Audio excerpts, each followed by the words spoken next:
अब सभी श्याम भक्तों को जय श्री श्याम। श्याम भक्तों, कैसे हैं आप सभी? उम्मीद करते हैं अच्छे ही होंगे। श्याम भक्तों, बाबा श्याम के जन्मोत्सव पर आपको अपने घर को किस प्रकार से सजाना चाहिए, आपको अपने घर में क्या काम करना चाहिए कि बाबा श्याम आप पर प्रसन्न हो जाए, बाबा श्याम के जन्मोत्सव को आप भव्य तरीके से मना सके, इस वीडियो के माध्यम से संपूर्ण जानकारी आज आपको दी जाएगी कि अगर आप बाबा श्याम की तस्वीर या बाबा श्याम की छोटी शीश वाली मूर्ति अपने घर में लाकर रखे हैं तो बाबा श्याम का स्वागत किस प्रकार से आपको करना चाहिए। जन मंत्र शक्ति, एक प्रार्थना भगवान से। तो श्याम भक्तों, जिस दिन बाबा श्याम का जन्मोत्सव होगा उस दिन कार्तिक मास की शुक्ल पक्ष की एकादशी तिथि होगी। और जैसे कि आप सभी जानते हैं कि एकादशी तिथि में किसी भी वृक्ष से पत्ते वगैरह नहीं तोड़ने चाहिए। तो श्याम भक्तों, हमें क्या करना चाहिए? तो श्याम भक्तों, हमें एक दिन पहले ही वृक्षों के पत्तों को तोड़कर लाना चाहिए। कौन से वृक्ष के पत्ते तोड़ के लाएंगे आप, तो वो आपको बता देते हैं। जैसे कि अशोक के पत्ते हैं और कुछ आम के पत्ते हैं, ये पहले से ही आपको तोड़ के रख लेना चाहिए।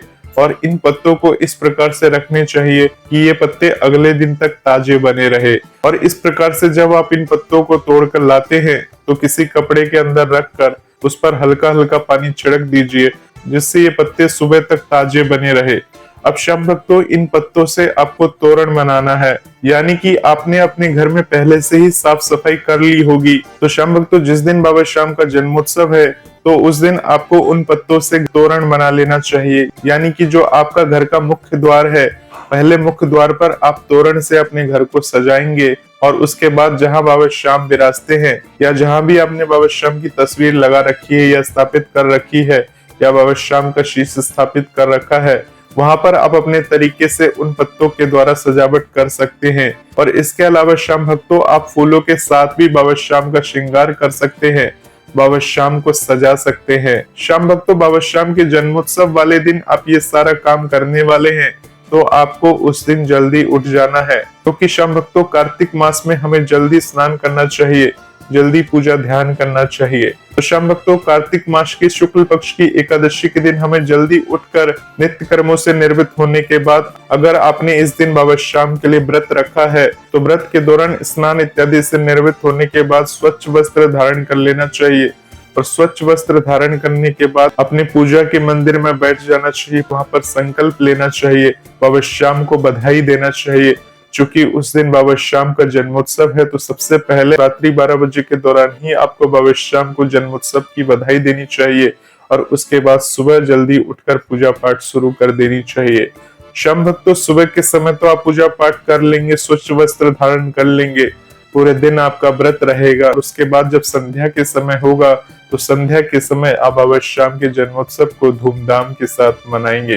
तो श्याम भक्तों, दोपहर के समय अपने घर को सजा लेना है, या सुबह के वक्त अगर आपको समय मिले तो सुबह के वक्त आप अपने घर को पूरी तरह से सजा लेंगे।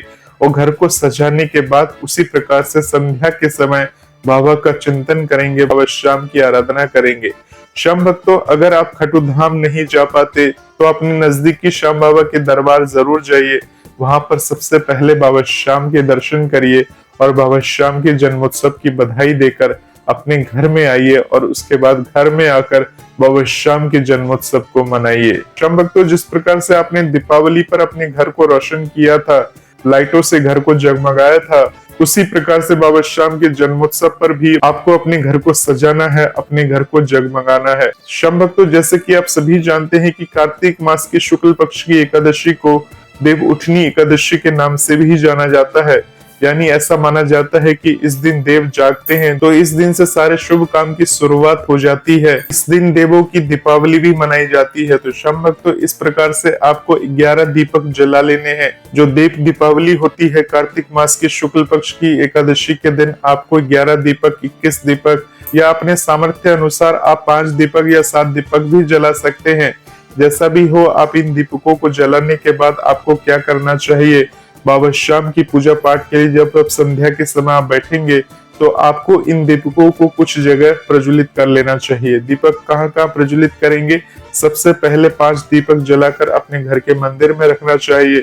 2 दीपक जलाकर आप घर के मुख्य द्वार पर रख दीजिए, यानी 5 और 2 7 हो गए। और उसके बाद हो सके तो अपने नजदीकी मंदिर में जाकर, अगर शिव मंदिर है या कोई भी देवी देवता वहां पर विराजमान है, तो मंदिर में भी जाकर एक दीपक प्रज्वलित करना चाहिए। श्याम भक्तों, इसके साथ साथ तुलसी माता के समक्ष एक दीपक रखें। तो श्याम भक्तों, इस प्रकार से 9 दीपक आपने अर्पित कर दिया है। अब श्याम भक्तों, जो बाकी के 2 दीपक रहेंगे, एक दीपक आप अपने घर की छत पर जाकर रख दीजिए, यानी कि जो चंद्र देवता है, चंद्र देवता को दिखाकर, आकाश और नक्षत्र को दिखाकर आप अपने छत के ऊपर रख सकते हैं।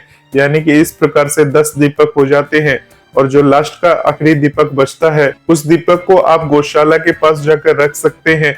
अगर गौशाला आसपास में नहीं है तो कुएं के पास जाकर उस दीपक को रख सकते हैं, या किसी नदी पर जाकर उस दीपक को रख सकते हैं। अब श्याम भक्तों, आप बोलेंगे ना कुआं आपके आसपास है ना नदी आपके पास है, तो आपको क्या करना चाहिए? तो आपको 1 बाल्टीन पानी भरना चाहिए अपने घर में, और भरे हुए बाल्टीन को उठाकर किसी शुद्ध जगह रखना चाहिए। ऐसा नहीं कि बाथरूम में भरा हुआ बाल्टीन है, आपने दीपक जाकर बाथरूम के अंदर रख दिया। इस प्रकार से आपको नहीं करना चाहिए। आपको भरा हुआ बाल्टीन लेकर एक जगह रखकर वहां पर आपको दीपक प्रज्वलित कर देना चाहिए।